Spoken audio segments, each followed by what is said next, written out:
Olá a todos, espero que esteja tudo bem com vocês.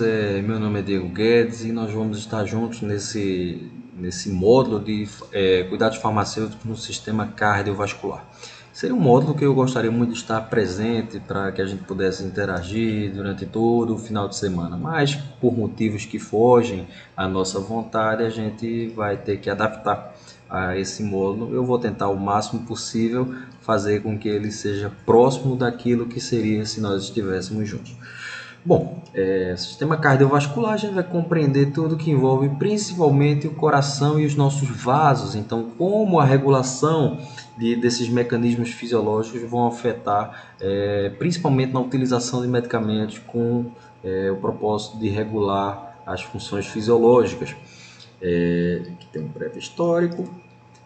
Principalmente, nós vamos compreender que nessa aula, a partir de agora, nós vamos compreender o nosso escopo, o coração e artérias e veias, principalmente. Então, como essa dinâmica ocorre no nosso corpo, fisiologicamente, isso vai fazer com que a gente tenha uma reflexão sobre as alterações nesse processo da normalidade que leva às doenças cardiovasculares, que a gente vai destrinchar e entender o uso dos medicamentos nessas condições.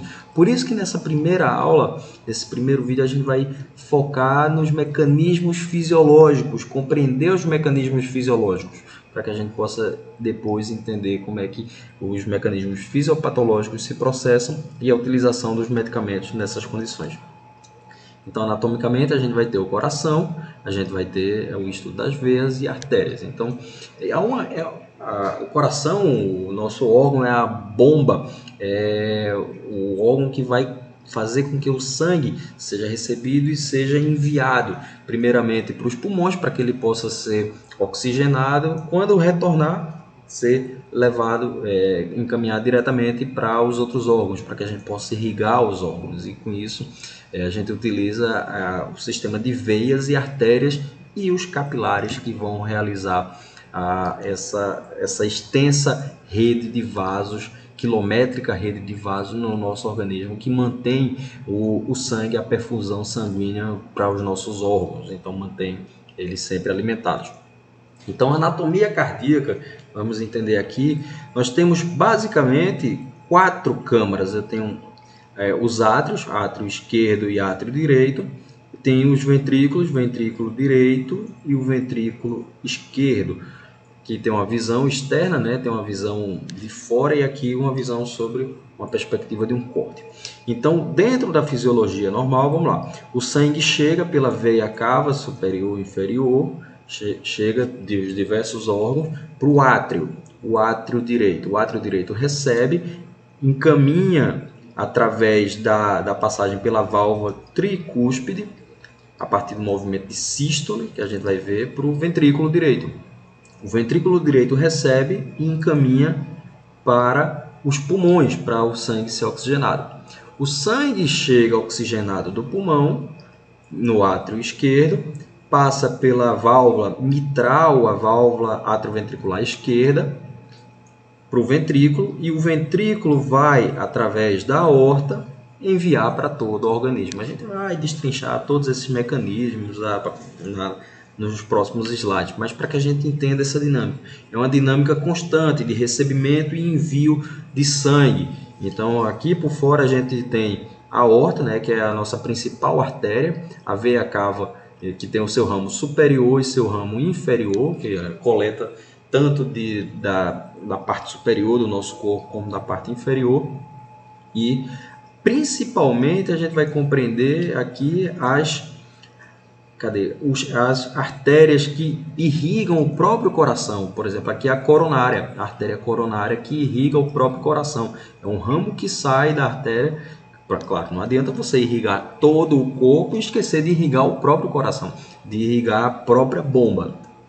Então, vamos dar uma revisada na anatomia do vaso. Então, Compreender que o que chega do coração vem através das artérias e passam pelos capilares. No capilar é onde tudo acontece. O capilar é onde as trocas de sangue acontecem, as trocas gasosas acontecem, principalmente os capilares pulmonares, onde ocorre essa troca e essa passagem, esse recebimento do sangue dos órgãos. Então, os capilares são estruturas muito finas, são estruturas quase que imperceptíveis a olho nu, que elas não permitem que a gente visualize, mas há essa troca e há esse, como a gente pode dizer, que há essa falta de distinção se o capilar é uma artéria e é uma veia, é a junção entre a artéria e a veia, e isso faz com que ele tenha uma estrutura única e uma importância fundamental no processo de circulação. E a troca, os capilares promovem a troca do sangue arterial para o sangue venoso, que o sangue venoso vai retornar para o coração. A anatomia desses vasos, a artéria, por exemplo, eu tenho 3 estruturas que conferem um calibre substancial para a artéria, ou seja, essas 3 túnicas vão conferir uma estrutura muito peculiar. Isso também está presente na veia, então tem essas 3 estruturas, mas no capilar eu só tenho uma única estrutura. Eu tenho apenas uma única túnica. Isso vai fazer com que ela tenha uma capacidade elástica muito maior, ou seja, ela se dilate de forma mais fácil, como também contraia de forma mais fácil. Ela tem uma elasticidade muito maior. Isso vai ter total influência no... Claro, se eu tiver uma elasticidade maior, isso vai me permitir uma capacidade de receber o sangue em maior quantidade, e essa contração mais rápida, a contração mais eficaz, vai fazer com que o sangue flua com mais fluidez, tanto quanto flua com mais facilidade, ou seja, não haja retenção. Essa dinâmica a gente vai ver nos próximos slides. A gente está falando aqui da anatomia, da constituição de cada uma dessas estruturas. E a circulação sistêmica, como a gente deu uma analisada, então, cadê aqui? O sangue chega dos órgãos pelo átrio superior, pela veia cava, então ele chega do átrio rico em CO2 e ele é levado para o pulmão. Chega para o ventrículo direito, átrio direito, ventrículo direito e vai para o pulmão. Lembrem sempre que no pulmão a circulação pulmonar é inversa da circulação sistêmica. Na circulação pulmonar, por exemplo, a artéria pulmonar, então quando a gente fala em artéria na circulação sistêmica vai ser algo relacionado ao sangue rico em oxigênio, mas aqui a artéria é rica em CO2, ou seja, em sangue venoso, que é como a gente costuma chamar o sangue rico em CO2. Então, nos alvéolos, nos capilares dos alvéolos vai ocorrer a troca gasosa, então CO2 vai ser expelido para o ar, então no momento de expiração, e o oxigênio, a partir da inspiração, vai ser trocado e vai vir pelas veias pulmonares para que seja trazido diretamente para o átrio esquerdo. E aqui no átrio esquerdo, ele vai ser conduzido para o ventrículo esquerdo e o ventrículo esquerdo vai bombear para o restante do corpo através da aorta, o sangue rico em oxigênio. Então, toda essa dinâmica, e aqui essa junção a gente pode entender lá nos capilares, que vai ter essa troca, os capilares contidos em todos os nossos órgãos. Então, a fisiologia cardíaca, aqui focando no coração, vamos lá. O músculo cardíaco, cuja concentração rítmica ejeta o líquido, ejeta o sangue, que faz com que esse bombeamento seja realizado. E de que maneira esse bombeamento é feito? Esse bombeamento é feito através da pressão, essa contração que exerce a pressão sobre o líquido e faz com que ele seja ejetado. Bom, a gente, voltando para as nossas aulas de histologia lá do começo da faculdade, então a gente conhece aqui as fibras cardíacas. Então as fibras, principalmente, a gente vai ter as estruturas que a gente vai conhecer como actina e miosina, que elas conferem essa contratilidade. Então aqui tem estrutura da actina e da miosina. Bom, como é que a fibra responde ao estímulo cardíaco? A gente vai ter aqui o potencial de membrana medido a partir do estímulo que é realizado. Então, nós temos o estado de repouso da célula cardíaca, onde em determinado momento eu tenho o estímulo provocado, um estímulo simpático, por exemplo, que faz com que eu tenha um aumento muito grande de sódio. Então, o influxo de sódio pelos canais de sódio vai ao quê? Promover uma alteração do potencial de membrana. Então, isso faz com que eu tenha saia do estado de repouso e entre no estado da propagação do impulso, ou seja, um estado de atividade da musculatura cardíaca, que vai iniciar o processo de contração nesse momento. Quando eu chego no pico, chego num determinado momento, diferentemente do que seria se minha célula fosse uma célula nervosa, por exemplo, que ela entraria em estado de repouso imediatamente com a abertura lembrando sempre aqui, vamos lá, aquele velho bizu. Aqui é uma casa, então o que é que tem dentro da nossa célula? Sódio ou potássio? Então dentro da nossa célula tem potássio. Então lá fora tem sódio. Então essa célula é em maior quantidade. Então essa troca é onde há a deflagração do potencial de repouso. Então essa troca constantemente acontece. Isso a gente tem a mudança de potencial e faz com que a gente tenha a atividade cardíaca. Então, naturalmente, se muito sódio entra ao mesmo tempo, então potássio começa a sair da célula. Só que se fosse uma célula normal, uma célula que se fosse gerida, uma célula nervosa, perdão, ela seria somente esses dois íons em sua atuação. Bom, essa não é uma célula do sistema nervoso, ela é uma célula cardíaca. Então eu tenho um outro íon que faz com que haja essa mudança do potencial de ação, que é o cálcio. O cálcio é liberado pelo retículo sarcoplasmático para que eu possa ter um aumento do influxo de cálcio, e isso provoca o que a gente chama de um platô. O que serve esse platô? Serve para que a resposta não seja imediata, ou seja, contração ou relaxamento. Ou seja, contraia, mantenha contraído por determinado tempo e relaxe. Senão, nossa musculatura cardíaca ia ser contraída e relaxada ao mesmo tempo, de uma forma muito rápida, e isso não faria com que a gente tivesse ritmo cardíaco.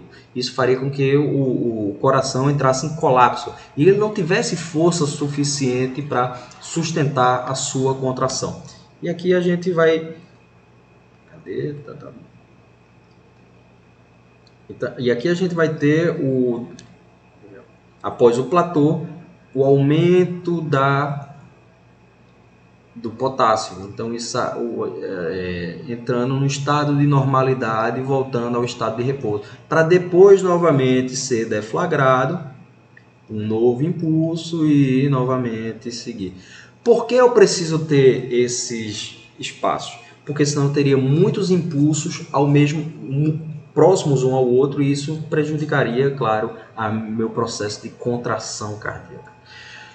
E a regulação da pressão arterial, ela decorre de dois parâmetros fundamentais. Eu quero que você pare agora e escreva num pedaço de papel, num post-it, porque essa vai ser a equação mais importante para as próximas aulas que vão vir, para que a gente entenda esse módulo, que é a pressão arterial é igual ao débito cardíaco vezes a resistência vascular periférica. E o que isso significa? Eu tenho uma regulação da pressão a partir de dois parâmetros, dessas duas estruturas.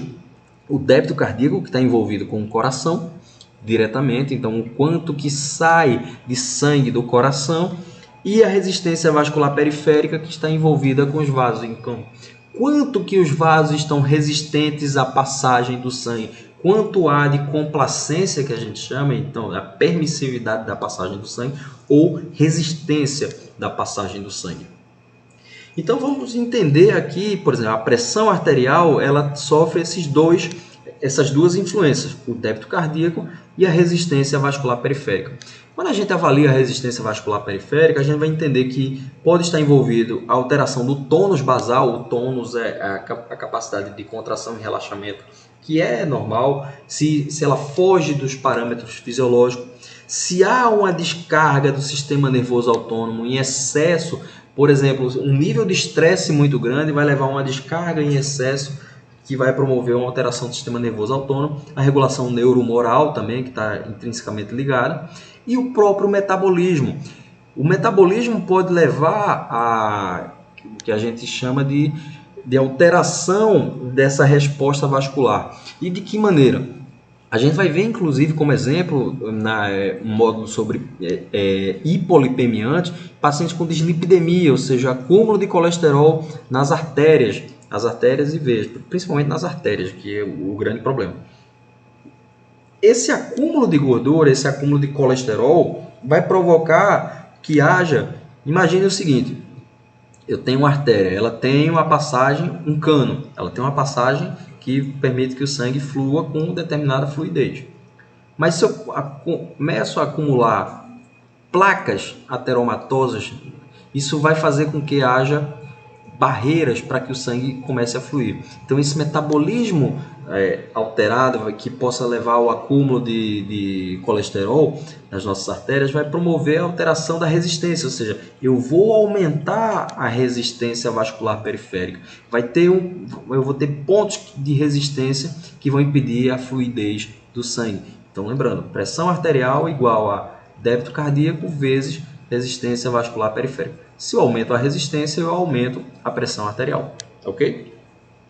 Débito cardíaco. Quando a gente analisa o débito cardíaco, quais são os principais pontos que podem ser avaliados nesse momento? Frequência cardíaca. Então, o aumento da frequência cardíaca faz com que mais sangue seja bombeado ao mesmo tempo. Então, se eu aumento o meu débito cardíaco, eu aumento a pressão arterial. Então, isso pode ser levado em consideração através da desregulação do marcapasso, então nódo sinoatrial, nódo atrioventricular, por exemplo, que a gente vai ver quando for falar de arritmia, vai explicar bem nesse módulo de arritmia. Então, se eu tenho um débito cardíaco também que seja insuficiente, minha pressão vai estar baixa. Então, notem que eu tenho uma variação que vai ser sempre decorrente da análise dessa equação, pressão arterial igual a débito cardíaco vezes resistência vascular periférica. Eu vou ser chato com essa equação. Vocês vão sonhar essa semana todinha com pressão arterial igual a débito cardíaco vezes a resistência vascular periférica.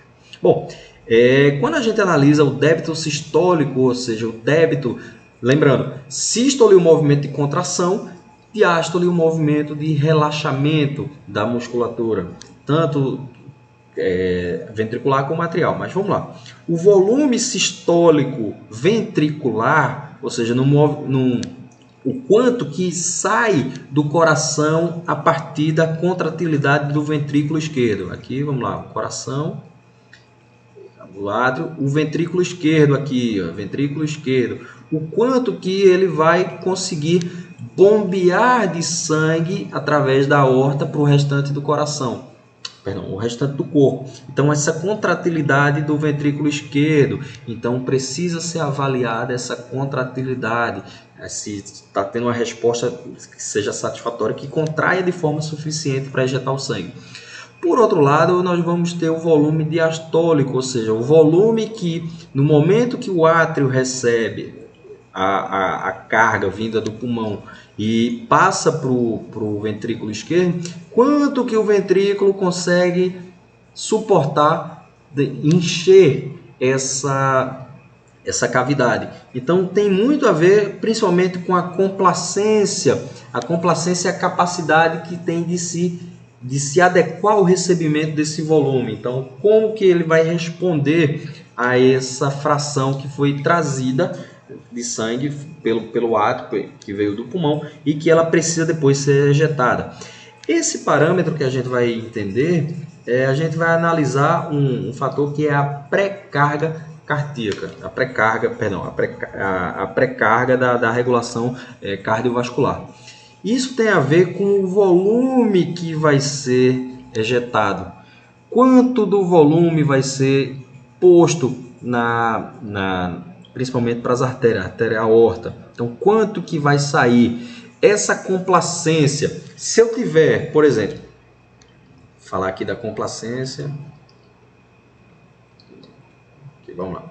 Eu tenho, vamos aqui entender essa parte do coração, ou seja, eu tenho as duas camadas, o átrio e o ventrículo, ok? O átrio, quanto o meu ventrículo vai ser capaz de suportar, quanto ele vai ter elasticidade para comportar o que precisa. Se minha célula não tiver uma boa capacidade contrátil, ou seja, se eu não tiver uma boa capacidade de elasticidade, eu vou ter menos sangue podendo chegar nessa cavidade. Se eu não tiver uma distensão, a capacidade de complacência, de distensão que permita que o sangue seja, que preencha esse volume. Então, é preciso que a gente avalie se a célula tem essa capacidade de distensão e contração dentro da normalidade. A gente vai ver tudo isso nos próximos slides. Débito cardíaco ou o gasto cardíaco é o volume de sangue sendo bombeado pelo coração em 1 minuto. Então, é o quanto de sangue em ml por minuto que sai do coração. E o produto final que corresponde à soma dos diferentes fluxos sanguíneos regionais. Ou seja, esse fluxo de todos os órgãos é o produto final que a gente vai precisar compreender. Quanto que o corpo está precisando de sangue nesse momento? E vamos avaliar o seguinte, um atleta, no próximo slide eu dou esse exemplo. Então, alguns fatores promovem a regulação desse débito cardíaco. Por exemplo, o pH pode alterar, como a acidose ou a alcalose metabólica pode alterar esse débito cardíaco.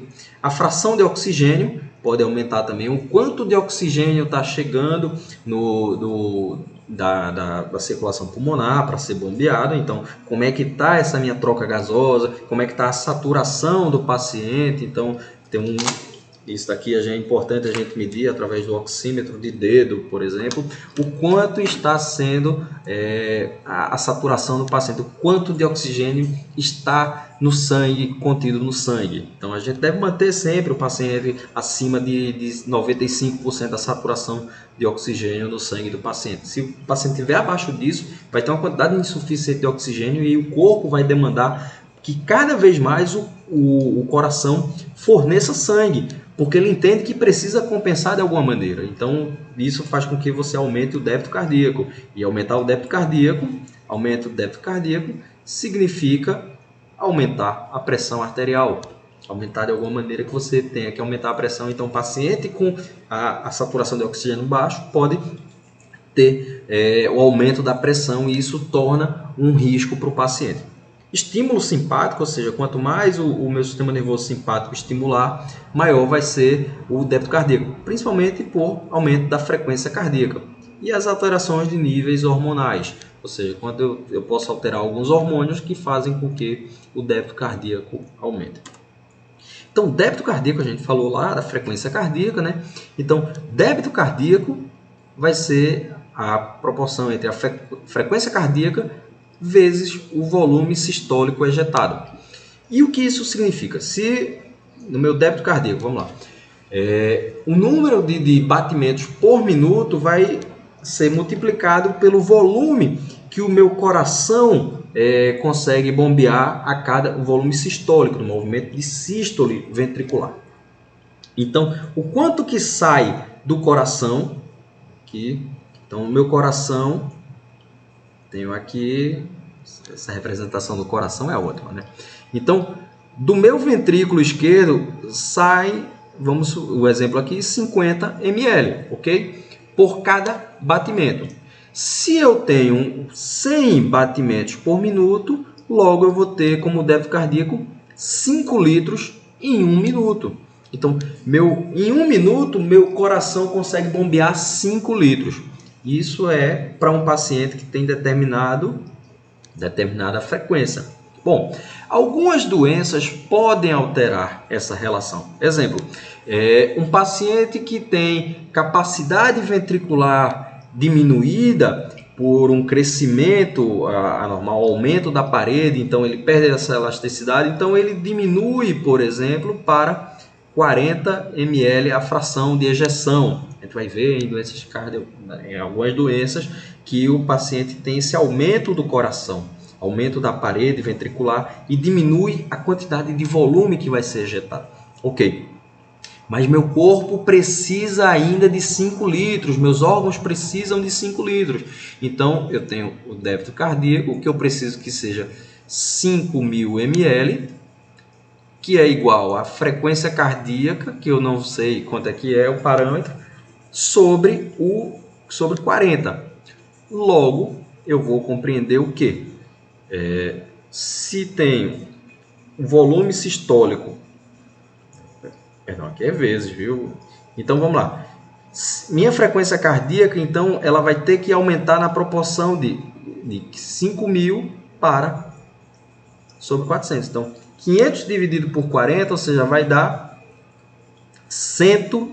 Minha nova frequência cardíaca vai ser 125 batimentos por minuto. Ou seja, aumenta a frequência para que eu possa manter o débito cardíaco, já que eu tenho uma dificuldade de volume saindo. Então, isso faz com que o paciente tenha um aumento da frequência cardíaca para compensar esse débito cardíaco. E isso pode ser perigoso para o paciente, porque pode levar a uma arritmia do paciente, se o paciente já tiver algum problema. E isso traz com que o coração trabalhe muito mais. Então, trabalhe numa frequência que não é normal, já leva um cansaço muito maior do paciente. Isso faz com que o coração comece a demandar mais oxigênio para manter essa contratilidade. Isso gera uma cascata de problemas em saúde no paciente. Então, entender o débito cardíaco é entender que se há uma normalidade, o corpo sempre vai tender a contornar para suprir essa normalidade. Então, os determinantes aqui são a própria frequência cardíaca, o volume sistólico. Então, o volume que sai no movimento de sístole. Então, isso depende da contratilidade, pré-carga e pós-carga, que a gente vai ver agora. O que é a pré-carga? A pré-carga é definida pela lei de Frank-Starling, ou seja, define como a tensão exercida na parede ventricular após a contração atrial. Vamos lá, vamos voltar para o nosso coração, sempre o coração aqui. Então, a lei de Frank-Starling, que ela define a tensão exercida na parede do ventrículo, aqui eu vou deixar em evidência o ventrículo aqui. Então, aqui é metade do coração, viu? O átrio e o ventrículo. Então, no momento que o átrio contrai, ou seja, a gente tem uma pressão que contrai o átrio, aqui a gente está falando do átrio e ventrículo esquerdo. Então, contrai, o sangue que estava aqui vai todo para o ventrículo. Vai exercer uma pressão na parede do ventrículo. Então, essa tensão que exerce na parede do ventrículo após a contração. Então, eu tenho que compreender essa pré-carga, em qual vai ser essa tensão que vai ser exercida na parede. Então, claro, isso vai depender do retorno venoso. Então, o quanto que chega dos pulmões, e se a gente analisar também do outro lado, analisar do lado do ventrículo direito. Então, determina o grau de estiramento do sarcômero no final da diástole. Sarcômero, então, fibras de actina e miosina, então, que é constitui o sarcômero. Esse grau de estiramento, ou seja, dentro das condições normais, ele talvez estivesse assim.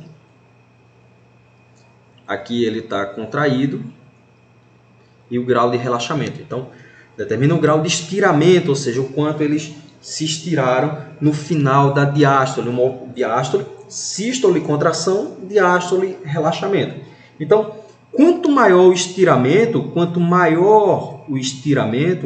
e aqui foco, quanto maior o estiramento, maior o número de sítios onde vai haver o acoplamento de actina e miosina, até um determinado limite. Existe um limite, eu não posso simplesmente estirar, porque senão ele perde a capacidade de retornar ao seu estágio normal. Que apesar de um limite, depois de um limite, a capacidade de contrato começa a declinar, ou seja, eu não tenho mais força suficiente para reagir a esse movimento. Imaginem o seguinte, eu tenho uma bola para vocês, Começo com uma bola pequena, jogo para você, você recebe ela, joga de volta. Recebe ela e joga de volta. Mas em determinado momento eu posso colocar uma bola maior para você. Você já vai ter alguma dificuldade de receber e vai devolver. Chega um momento também, se você tiver um cansaço na musculatura, se tiver algum cansaço, você vai receber e vai já com alguma dificuldade colocar essa bola de volta. Chega um momento que eu vou colocar uma bola maior para você. E você vai ter toda a dificuldade de receber essa bola, seus braços já vão estar cansados, a musculatura, e você vai tentar devolver de volta. Com dificuldade. Então, após determinado limite, essa capacidade de se contrair, ou seja, de devolver a bola, passa a diminuir. Você já não tem mais a facilidade de fazer esse movimento. Então, a pré-carga, a gente vai analisar por esse gráfico principalmente. Eu tenho aqui as fibras de actina e miosina devidamente contraídas, que elas não estiraram. Eu vou estirando até determinado momento. Chega no momento que meu estiramento é o estiramento que a gente chama de estiramento ótimo. Ou seja, esse é o limite. Porque a partir daqui, pela carga que foi feita, a força exercida para estirar, facilmente ela pode ser contraída. Mas se eu estiro demais essas fibras, eu não vou ter capacidade de retornar ao meu estado normal. Vai ter uma dificuldade muito grande. E isso gera problemas na musculatura cardíaca. Então, essa capacidade de contrair.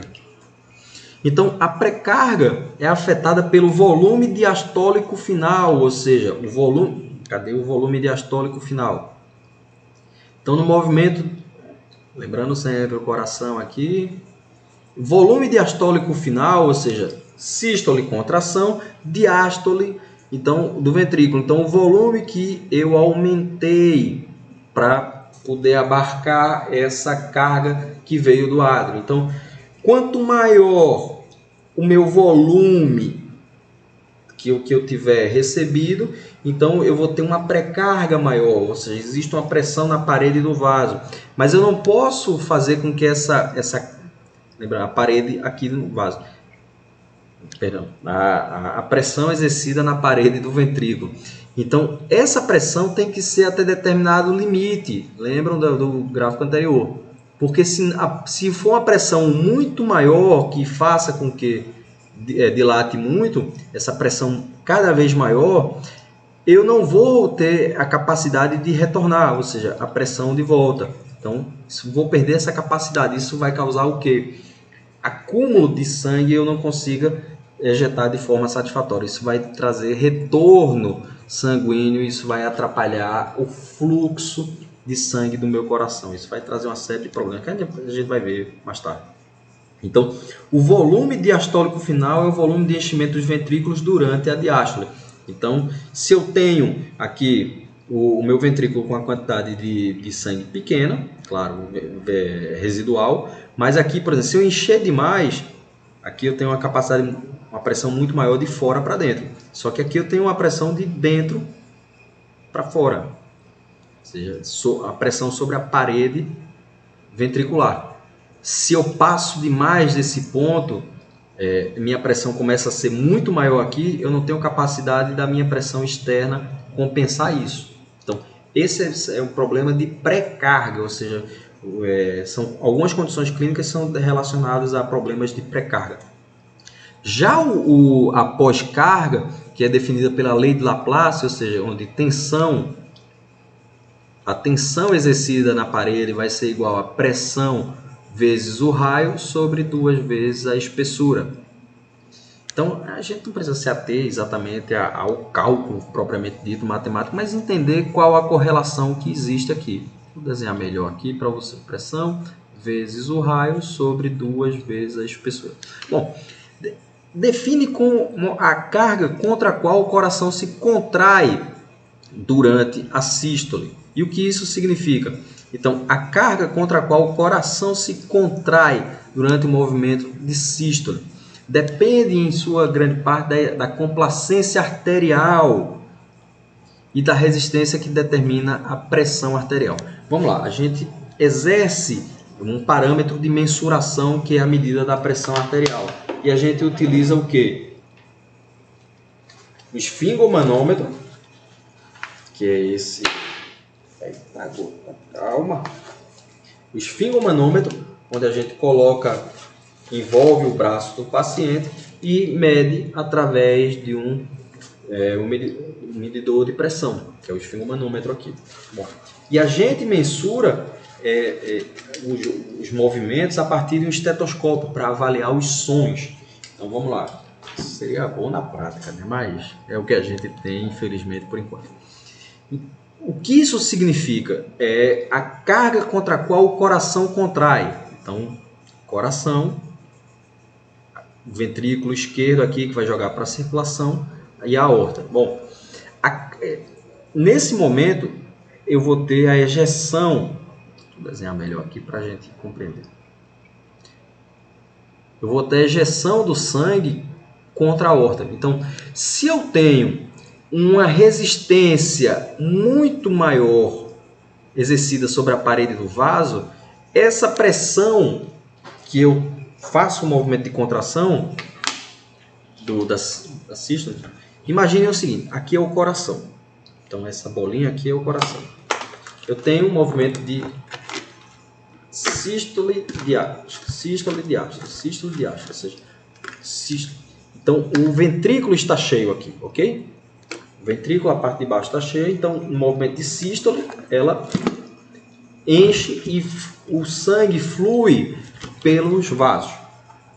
Essa pressão que exerce o sangue saindo do ventrículo sobre os vasos, o meu vaso ele tem que ter uma capacidade de complacência que permita essa distensão, dilatação e faça com que haja uma resposta que permita uma maior dilatação e que não traga problemas decorrentes que possam exercer uma pressão muito forte sobre essa parede.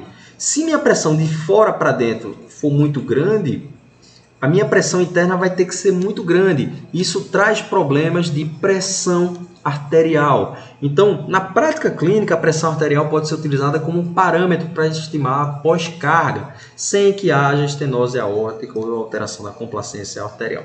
E como se dá aqui a pós-carga determina o estresse na parede do ventrículo.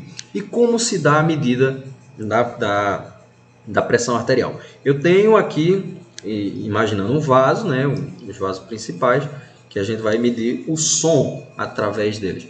Normalmente, então, quando a gente utiliza o esfingomanômetro para poder fazer o bloqueio, então impede a passagem. A gente coloca uma pressão tão grande que impede a passagem. Aqui eu vou ter um estetoscópio, que eu vou ficar ouvindo o som. Por aqui, quando eu faço o bloqueio da pressão, o sangue fica retido aqui. E aqui não passa nada. Quando eu vou liberando, diminuindo a pressão, o primeiro jato que sai de sangue aqui, ele vai fazer um barulho. Esses barulhos são conhecidos, os sons, né? Barulho é como a gente diz popularmente. Os sons que são emitidos, eles são emitidos. O primeiro som, a primeira bulha que é emitida é o que a gente vai entender como a pressão sistólica. Então, a pressão máxima, ou seja, que em geral a gente estima que o paciente tenha que ter uma pressão de 120 milímetros de mercúrio que seja perceptível como algo normal. Se o paciente tiver 170 milímetros de mercúrio, ou seja, uma pressão de 17, significa que quando eu abrir a pressão, veio uma carga muito forte, veio um jato muito forte já em 170, coisa que era de se esperar apenas em 120, ou seja, que na mínima abertura que eu fiz diminuir a pressão, já veio uma carga muito grande, ou seja, está tendo uma demanda muito forte aqui, está tendo uma pressão muito grande aqui de dentro para fora. Isso faz com que seja uma pressão alta. Por N motivos, a gente vai ver na fisiopatologia da hipertensão, pode levar essa pressão, ou seja, um volume que está sendo uma pressão muito grande de dentro para fora, ou uma pressão muito grande de fora para dentro, ou seja, uma pressão exercida sobre a parede do vaso.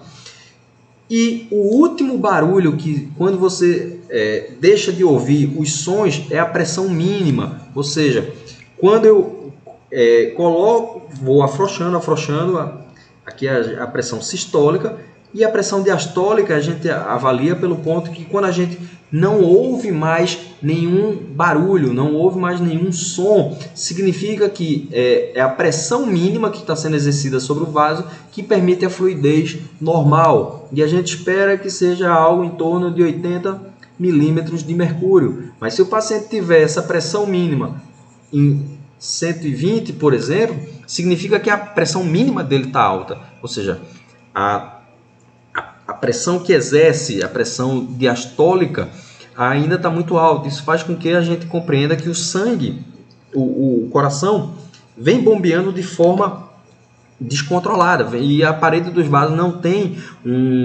como a gente pode dizer, uma complacência para que receba esse sangue. Por isso que existe essa alteração da pressão em torno da parede do vaso. Ok? Então, a pós-carga, a gente viu a equação, é a carga contra a qual o músculo cardíaco tem que se contrair. Então, se eu tenho uma pressão muito forte no vaso, de fora para dentro, uma pressão exercida muito forte, e quando a gente fala de pressão exercida, a gente pode entender que lembrando, aqui a gente tem fibras musculares, mas essas fibras podem estar perdendo a capacidade contrátil. Então, elas estarem cada vez mais rígidas, elas não têm elasticidade, elas não permitem, por exemplo, na passagem do sangue, que ela seja complacente e depois retorne. Então, ela fica mais rígida. É igual, imagine o seguinte, um cano que vai ficando muito duro, perde a capacidade de se dilatar. Então, o músculo cardíaco, principalmente o ventrículo, ele tem que fazer uma força muito maior para poder romper essa barreira. Então, isso vai levar a longo prazo, claro, a problemas de aumento da parede do ventrículo. Então, vai ter um problema que vai diminuir o volume sistólico. Então, a fisiologia é importante para entender se há um problema de pré-carga ou se há um problema na pós-carga cardíaca. Então, em vivo, a pós-carga é dada pela resistência... Cadê aqui? Aqui. Em vivo, a pós-carga é dada pela pressão arterial contra a qual o sangue é ejetado. E isso envolve a resistência vascular periférica. Já na pré-carga, a gente avaliou o débito cardíaco. Então, se a resistência vascular periférica aumenta, o volume sistólico diminui. Claro, eu vou ter problemas. Se eu aumento aqui a pressão, o volume, o meu coração vai ter uma quantidade muito menor que vai poder passar por aqui. Isso gera problema no débito cardíaco e isso gera um eterno looping de problemas. Então, um problema gera o outro, que gera o outro, que gera o outro, e isso vai sendo cada vez mais crônico. Então, vamos lá. Pré-carga e pós-carga. Então, pré-carga, os vasos de capacitância, por exemplo, as vênulas e veias, afetam a pré-carga, ou seja, o quanto de sangue que chega nos ventrículos. As veias pulmonar e a veia a veia cava. Já as arteríolas são os vasos de resistência, ou seja, o quanto eu tenho de resistência, né, nesses vasos. Então, a pós-carga aqui. Então, contra que pressão você vai ter que passar o sangue ejetado pelo ventrículo? Então, isso a gente precisa entender. Os vasos de capacitância afetam a pré-carga, ou seja, eu posso ter os vasos de capacitância não trazendo sangue suficiente, isso afeta o meu débito cardíaco ventricular. Por outro lado, eu posso ter uma resistência muito maior das arteríolas, artérias e arteríolas, que vão levar a uma resistência vascular, que isso é conferido como a pós-carga. A pré-carga depende dos vasos de capacitância e a pós-carga dos vasos de resistência. Então, a regulação neural do volume sistólico. Então, o sistema nervoso simpático ele vai ter uma série de mecanismos de regulação. Por exemplo, as terminações nervosas vão liberar a noradrenalina. Então, a noradrenalina vai ser liberada pelas terminações nervosas. Então, cada vez eu vou ter mais adrenalina na medula adrenal, que é sendo liberada, e ambas agem sobre os receptores beta-1 dos miócitos, ou seja, receptores beta-1 cardíacos. Então, aquele velho e bom bizu que a gente vai ver mais adiante, alfa, beta, A, B, C, D. Então, receptores beta promovem alfa contração, beta dilatação. Isso nos vasos. Mas no coração, a ativação dos receptores beta 1, eles vão promover o quê? Noradrenalina ativando beta 1 vai aumentar o quê? Aumentar força de contração, aumentar frequência cardíaca e aumentar o ritmo cardíaco. Então, isso vai aumentar a resposta cardíaca. Então, o aumento da contratilidade, o efeito inotrópico positivo, inotrópico, dromotrópico, batimotrópico, aumenta de forma positiva. Então, as contrações são fortes e de curta duração, que permitem a resposta cardíaca. E o sistema nervoso simpático vai ter pouco efeito sobre a contratilidade. O sistema nervoso parasimpático, na verdade, ele vai agir muito mais nos vasos. Então, os receptores de pressão, os baroreceptores, que estão localizados principalmente nos seios da carótida. Então, aqui a gente tem o ramo ascendente da aorta, que vai sair do coração. Então, as carótidas que estão aqui no pescoço. Então, no seio das carótidas vão ter os receptores de pressão, que vão avaliar se a pressão está aumentando ou a pressão está diminuindo. Lembrando que pressão arterial é igual a débito cardíaco vezes resistência vascular periférica. Se existe falta de sangue saindo do coração, isso vai diminuir o débito cardíaco. Então, diminuindo o débito cardíaco, diminui a pressão arterial. Os receptores de pressão começam a entender que há algum problema. E qual o mecanismo de controle para isso? Diminuir o débito cardíaco? Eu disse, opa, então aumenta a frequência cardíaca aqui. Aumentar a frequência cardíaca vai fazer com que aumente o débito cardíaco. Aumentando o débito cardíaco vai fazer com que aumente a pressão arterial para os níveis normalmente aceitos. Eu tenho um aumento da resistência vascular periférica por algum motivo, uma tensão que foi exercida por algum fator. Aumenta a resistência vascular periférica? Opa! Então, se aumenta a resistência vascular periférica, aumenta a pressão. Então, eu quero que diminua a pressão. Então, o que é que eu vou fazer? Eu vou diminuir, para diminuir a pressão, eu posso diminuir o débito cardíaco, eu posso diminuir a liberação de noradrenalina, por exemplo, para compensar esse mecanismo. Então, aqui a gente tem a exemplificação. Então, os receptores de pressão, os baroreceptores, enviam as mensagens. Então, a condição do impulso nervoso. Então, o cérebro entende essa informação que foi passada pelo receptor de pressão e envia os estímulos, né? Então, principalmente nervo vago. Se houver a necessidade de aumento da frequência ou diminuição da frequência cardíaca, os nódulos sinoatrial, constante no átrio, principalmente, no átrio cardíaco, eles vão exercer o controle do ritmo cardíaco para que possa aumentar ou diminuir a sua atividade. Então, a gente vai ter alguns pontos de controle, né? Então, a frequência cardíaca é a velocidade do ciclo cardíaco, que é medida pelo número de contrações do coração por minuto. Então, vamos lá. O aumento da pressão a pressão arterial média é sentido no seio das carótidas e vai ter a estimulação dos receptores de pressão. Se eu aumento a pressão, eu vou ter o aumento da distensão. Então, o aumento da frequência isso vai fazer com que haja um aumento da frequência de disparo do sistema nervoso, né, que isso vai identificar como erro.